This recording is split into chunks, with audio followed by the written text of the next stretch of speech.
Hello' বন্ধু বান্ধৱীসকল, আপোনালোকক স্বাগতম জনাইছোঁ মোৰ নতুন ইউটিউব চেনেলত। আৰু মই বনাই আছোঁ আজি ৰাতিৰ সাজ মাংস।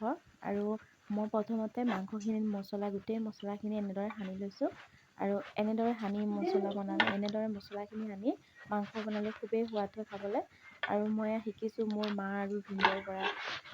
আমাৰ ভিনদেউ খুবেই ধুনীয়াকৈ বনাব জানে।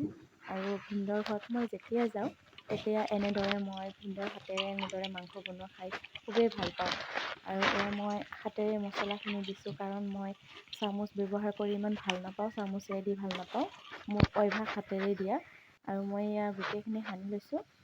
দিছোঁ মই অইল, আৰু অকণমান নেমু টেঙা চেপি দিছোঁ। এনেদৰে নেমু টেঙা চেপি দিলে খাবলৈ খুবেই সোৱাদ হয়। নেমু টেঙা দি আৰু মই গোটেইখিনি সানি লৈছোঁ। সকলোৱে হয়তো জানেই বনাব এনেদৰে, তথাপিও এবাৰ ট্ৰাই কৰি চাব। যোনে নাজানে খাই ভাল পাব। আৰু কমেণ্ট কৰি জনাবচোন যদি এনেদৰে বনাই খাই কেনে লাগিছে।